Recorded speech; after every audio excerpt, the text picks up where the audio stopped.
Welcome to BBC Podcast presented by Plut Buleleng. Halo sahabat Luters, kembali lagi bersama saya Nyoman Dira Prayasa di BBC Podcast Bincang Bisnis Kreatif.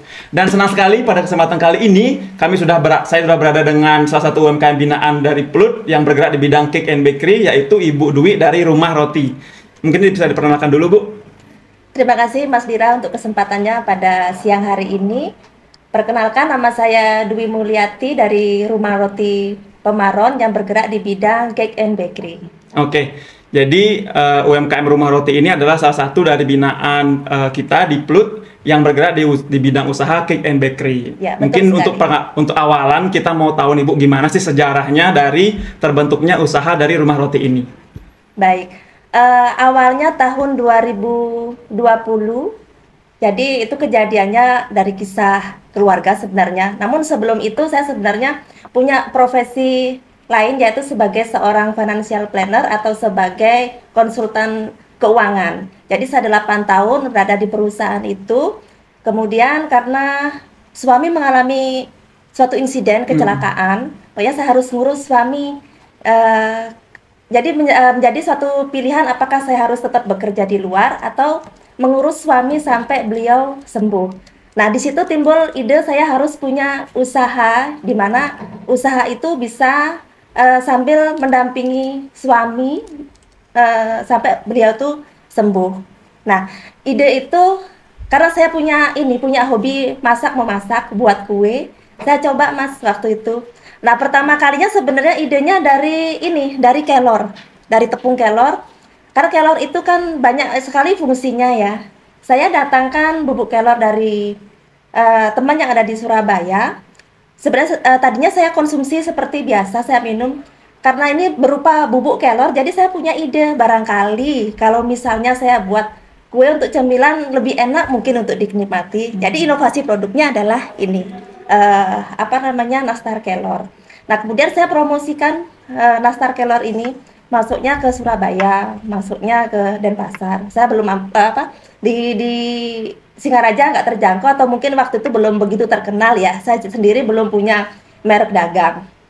Nah, kemudian sisa putih telur saya itu banyak banget gitu loh. Jadi saya juga harus menciptakan suatu ide produk lagi. Saya membuat kue, saya tawarkan di pasar. Saya tawarkan di pasar pun mereka masih nggak percaya. Bener nggak sih Bu Dwi ini bisa buat kue gitu kan? Tapi namanya sebuah ide, saya percaya bahwa apa yang kita lakukan kalau ada nilai positifnya saya pastikan itu akan jalan. Nah, saya nggak malu sih Mas untuk ini ya, untuk merintis gitu ya. Merintis. Nah, kemudian kue basah ini Mas ya, tadinya kan awalnya kue basah. Kalau menurut saya kan banyak risikonya, apalagi nitip di pasar salah gitu kan. Basi, Bu, ya. Ya, salah satunya basi. Kalau nggak habis kan pasti retur. Iya, saya belum banyak punya yang ngambil partner ya, belum banyak punya partner karena masih awal. Nah, kemudian kenapa sih Rumah Roti menjadi sebesar sekarang? Suami saya berangsur-angsur sembuh Mas. Nah, jadi pulang kampung saya dibawakan pisang. Nah, pisang ini sampai kematangan karena banyak kan? Karena banyak. Saya berpikir gini, kalau misalnya saya goreng, jadi pisang goreng saya titipkan di warung, kan sudah banyak sih. Betul. Sudah banyak orang yang jualan pisang goreng. Masa saya juga idenya sama, kan gitu. Jadi saya berpikir, kali aja kalau misalnya saya buat roti pisang, pasti enak gitu kan. Jadi roti pisang itu saya buat pertama 15 biji. 15 biji dan itu pun bertentangan sama suami. Ini mau dibawa kemana gitu pertanyaan suami saya. Saya mau titip di warung. Masa 15 biji bikin malu gitu. Nggak apa-apa sih kan kita nyoba tes pasar kan. Jadi dari 15 biji itu yang punya warung, yang punya outlet, Bu Dwi ini enak loh ininya rotinya gitu. Besok buatin lagi 50 biji besoknya masuk ke outlet. Langsung 2 kali lipat Bu ya? 3 kali lipat malah ya? 15. 50 biji besoknya masuk, habis lagi. Terus Bu habis rotinya besok berapa kirim Bu? 100 ya gitu. Tapi saya masih pakai hand mixer yang kecil. Lumayan juga tuh Bu ya? 100. Kalau diomongin sekarang udah gede mesinnya Bu. Kok saya semakin semangat gitu ya buat produk. Terus besoknya lagi 200, 300 dan seterusnya. Nah, Kemudian dari situ Mas Dira ya, saya berpikir lagi, kalau sendirian kue saya ini kok nggak enak sih jalannya gitu kan. Seperti kita kalau jalan sendirian kan nggak enak, harus ada teman yang ngobrol gitu kali ya. Nah di situ saya buat lagi roti crust yang si coklat itu. Nah itu juga apa namanya, dari sedikit juga Mas sama. Sampai sekarang itu untuk produksi roti coklat crust itu sehari mencapai 2.000 sampai 3.000. Wow, 2.000 3.000 piece. Untuk roti coklatnya saja, belum roti pisangnya dan yang lain-lain gitu sampai saat ini. Ya. Sebelum masuk, saya mau nanya kemana ini produk ke 2.000 itu, Bu. Saya mau nanti kita bahas belakangan, Bu ya. Siap. Jadi Ibu Dwi ini memang perintis dari awal untuk usahanya dan memang dimulai dari sebuah insiden suaminya. Dan tadi juga ibunya sempat berkaca-kaca mungkin mengingat masa lalu, Bu ya. Iya. Ya nggak apa-apa, Bu. Sekarang sudah terbayarkan semuanya. Dan karena ini merintis, otomatis kan tantangan dalam berwirausahanya pasti lumayan banyak lah, Bu ya. Kira-kira perjalanannya, tantangannya seperti apa saja sih, Bu, biasanya? Tantangannya lumayan sih Mas, tapi saya ini lagi ya, saya runtut dulu dari apa namanya, yang sampai sekarang menjadi ribuan itu. Tempat tadinya Mas, tempat produksi. Kenapa sih kok rumah roti jadinya gitu ya? Jadi ide itu begitu saja untuk mendapatkan sebuah nama, karena tadinya di rumah, usaha itu saya buat di rumah. Jadi tempat kerja saya yang saya dulu sebagai financial planner itu jadi tempat ngerol roti juga, dibantu sama suami karena belum punya tenaga kerja kan. Kemudian dapur saya, nah saya dari sendirian, kemudian dibantu suami, kemudian saya hire 1 orang menjadi 2 orang, 3 orang, dan di masa COVID itu lebih dari 10 orang malah saya tampung untuk jadi tenaga kerja saya. Betul, mereka kan banyak kasus PHK. Gitu. Jadi membantu itu tetangga sekitar berarti, Bu? Dari berbagai macam ini desa, perlu gitu. pekerjaan.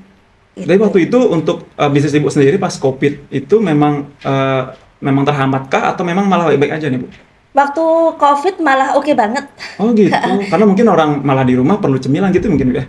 Ya barangkali, saya juga heran sih, banyak yang apa namanya bilang, ini COVID banyak perusahaan yang tumbang, kenapa ibu berdiri gitu. Malah nambah orang malah gitu nambah ya? orang, malah banyak saya nampung orang kerja gitu. Nah tadi kan tantangannya ya Mas lokasinya, ya, lokasi. Kalau lokasi dari rumah saya sudah punya tempat yang tadinya garasi mobil, saya sulap jadi tempat produksi. Kemudian tantangan di awal itu namanya usaha masih merintis dari peralatan, pasti kan. Alat dan mesin gitu alat ya? dan mesin. Jadi dari mulai mixer yang hand mixer, jadi korban 1 hand mixernya. Kemudian saya pertama sekali bisa beli mixer dough-nya yang kapasitas 1,5 kilo atau 5 liter itu, aduh senangnya luar biasa. Saya pikir ini alat pertama saya yang oke lah ya gitu. Jadi kenang-kenangan lah, Bu ya. Ya, sekarang masih ada alatnya, Bu? Masih ada, tapi sudah pensiun. Sudah pensiun. Jadi sekarang kalau tentunya ada yang ganti dong, Bu, yang lebih besar. Iya, sudah diganti semua alat-alatnya menjadi yang lebih besar, dari penggorengannya yang nggak seberapa besar. Jadi sekarang masing-masing grup untuk para pekerja itu sudah punya peralatan masing-masing dan tidak bisa diganggu-gugat. Oh gitu. Jadi masing-masing bakernya itu pakai alat-alat masing-masing. Masing-masing bertanggung jawab atas alatnya masing-masing. Oh bagus juga ya, Bu ya. Ya, jadi kalau ada kenapa-napa, dia tanggung jawab. Yang pakai. Ya. Meja kerjanya juga seperti itu, nggak boleh diganti-ganti. Oke. Oke, itu tadi kedua alat mesin. Ada lagi nggak, Bu, tantangannya, Bu? Tantangannya pasti saya selalu merasa tertantang untuk pengembangan produk, kemudian pemasarannya. Menurut saya itu sih tantangan yang paling besar. Oke. Iya. Jadi selain dari kedua hal tadi di atas menjadi tantangan utama, Bu ya. Tentunya dalam berbisnis kan karena kita sudah damping, jadi kita tahu ceritanya. Memang Ibu Dwi kita bantu di perizinan untuk usahanya salah satunya, betul, Bu ya. Apa saja, Bu, yang sudah kita bantu di sini? Jadi yang sudah dibantu untuk masalah perizinan mulai dari NIB itu pertama sekali yang saya miliki ya. Kemudian saya karena sudah mulai ke kue-kue kering yang umurnya sudah di atas 1 minggu itu kan perlu perizinan lagi PIRT. Nah itu sudah saya lengkapi juga. Kemudian yang paling terakhir itu saya sangat terbantu sekali oleh Plut, karena saya pikir itu seperti agak menakutkan lah saya ya untuk Apa urus itu, Bu? perizinan. Itu apa namanya, izin halal. Sertifikasi halal ya? Sertifikasi Oh, iya. halal itu Dan itu sekarang sudah terbit, Bu? sudah terbit. Alhamdulillah. Alhamdulillah. Astungkare gitu. Berkat Plut lah ya. Terima kasih, Bu, sama-sama, Karena kemarin Bu. juga kita kan ada pelatihan INBIS selama Iya, betul. 6 bulan itu. Jadi pengetahuan kita sebagai UMKM tuh bertambah sangat banyak sekali, sangat luas sekali gitu. Jadi untuk konteks, untuk Ibu Dwi selaku pemilik rumah roti itu memang ikut ke dalam program inkubasi bisnis yang dilaksanakan muaranya di Plut itu selama 6 bulan, Bu ya. Betul. Jadi selama 6 bulan ini berbagai narasumber dari berbagai macam lembaga didatangkan untuk membina UMKM binaan kita, baik dari laporan keuangan, digitalisasi produk, foto produk, skill live di sosmed mungkin dan banyak lainnya itu. Dan banyak lagi Dan lainnya. Astungkare dan alhamdulillah bisa membantu teman-teman Bisa UMKM membantu, seperti itu, Bu ya. Sangat membantu. Oke. Nah, sekarang nih, tadi kan sudah dibahas sama ibunya, 2.000 sampai 3.000 pieces kue per hari, itu Bu ya? Iya. Kemana nih Bu produknya, Bu? Laku kemana nih, Bu? Sebenarnya masih belum ini Mas, masih belum luas dan saya luas. inginnya masih ingin lebih banyak lagi memproduksi kue-kue yang ada di rumah roti. Nah, salah satu kendalanya kan tadi saya bilang tempat ya. Tadinya tempatnya itu garasi mobil yang masuk 2 mobil, kemudian saya perluas lagi dari tanah 2,5 are itu sebenarnya sudah kepake 3/4. 3/4-nya sudah kepake dan itu penuh. Jadi kalau saya produksinya banyak, sebenarnya masih kurang tempat. Nanti salah satu kendalanya kan tempat. Masih lokasi, Bu ya? Iya, lokasi. Kemudian kalau sudah ada penambahan produksi, peralatan pasti Mas. Karena berhubungan itu, Bu ya? Iya, itu sangat berhubungan sekali. Kalau untuk pemasarannya kan masih seputar Singaraja dan itu pun masih belum semua terjangkau. Nah, pada dasarnya yang saya pelajari itu untuk customer rumah roti, ketika dia perlu kue atau roti yang awet untuk event-event tertentu, untuk acara-acara tertentu yang awet rumah roti. Langsung terpikir untuk di rumah roti. Iya, betul sekali. Jadi pertama itu ada event-event, Bu ya? Iya. Tapi kalau ngomong masalah event-event ini kan mereka tidak rutin ada, Bu. Benar nggak? Atau malah setiap hari ada? Jadi itulah untungnya kita punya usaha cake and bakery kalau di Bali itu nggak pernah putus event kalau menurut saya. Oh iya, nyambung terus ya? Nyambung terus. Maaf ini ada orang meninggal, perlu kue. Betul. Ya kan? Ada yang 3 bulanan, perlu kue.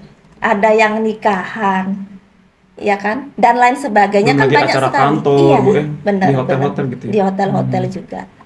Oke, jadi memang produknya ini banyak dicari untuk event. Segala macam event. Oke. Dan untuk store-nya sendiri apakah ada, Bu, untuk rumah roti, Bu? Untuk rumah roti kalau store khusus tidak ada, tapi kami punya tempat produksi itu kalau misalnya mau beli langsung bisa, mau pesan lewat WA bisa. Oh, jadi bisa pesan lewat WA? Bisa. Oke, jadi untuk WA nanti kita akan sematkan di deskripsi video mungkin, Bu ya? Siap. Oke. Apalagi, Bu? Kemana lagi untuk gininya produknya, Bu? Nah, kemudian tantangan saya di tahun kedua itu, saya ditantang oleh salah satu hotel yang ada di Singaraja. Oke. Tantangannya apa? Waktu zamannya COVID itu kan orang membuat upacara pernikahan kan agak susah ya. Jadi itu dilakukan di hotel. Saya dihubungi oleh pihak hotel untuk Ibu yang dihubungi? Iya, saya yang dihubungi untuk bantu nyiapin snack box-nya. Nah, tantangan saya waktu itu saya juga termasuk baru, tenaga kerja saya juga baru, tidak seprofesional sekarang.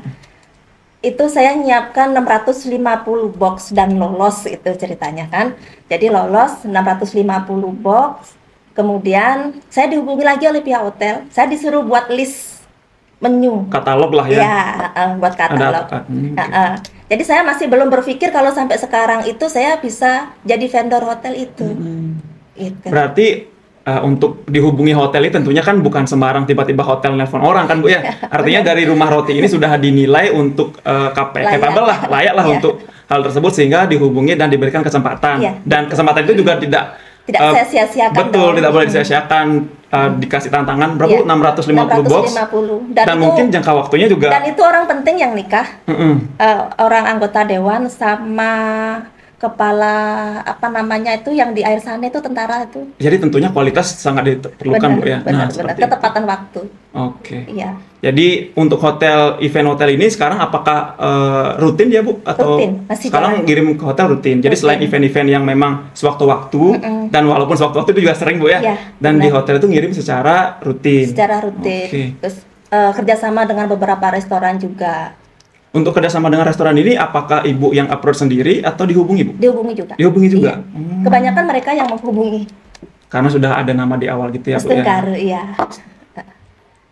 Kemudian untuk kira-kira di awal itu kan Rumah Roti membesarkan namanya ini kan susah, Bu ya, dari nitip benar. 15 dulu. Benar. Nah, gini tipsnya apa sih, Bu, gitu untuk buat teman-teman UMKM mungkin yang punya usaha di bidang lain ataupun di bidang yang sama untuk membesarkan nama ini? Konsisten. Konsisten. Iya. Konsisten, jangan pernah berhenti. Ketika ada tantangan, layak untuk dicoba. Artinya coba aja dulu, Bu ya. Coba Mau aja kecil, dulu, mau iya. besar gitu ya. Tadi saya coba 15 Betul, kan. itu udah makanya. Sampai dimarahin suami, Bu ya. Iya, katanya malu.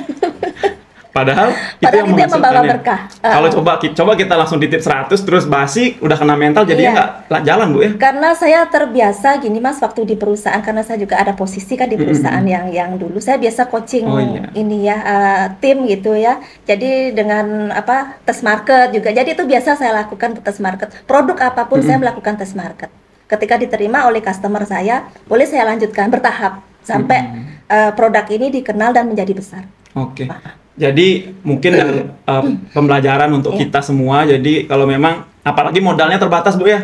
Jangan langsung kita berpikir untuk membuat usaha yang besar gitu, bermodal ratusan juta lah seperti itu ya. Bisa dimulai dengan hal yang kecil karena dari kecil itu yang berubah seperti sekarang seperti itu, Bu ya. Nah, untuk menjadi konsisten ini tentunya kan sangat susah nih, Bu. Kira-kira apa sih penyemangat atau motivasinya nih, Bu, supaya bisa sekonsisten ini gitu? 15, 30, jadi 45, jadi 50. Gimana sih, Bu, caranya, Bu? Iya, jadi Mas, berhubungan lagi dengan kejadian suami saya kan. Dengan kejadian itu, suami saya tidak bisa bekerja lagi. Bekerja di luar maksudnya kan. Yang dulunya seorang pegawai BUMN yang penghasilannya tentunya kan tidak kecil.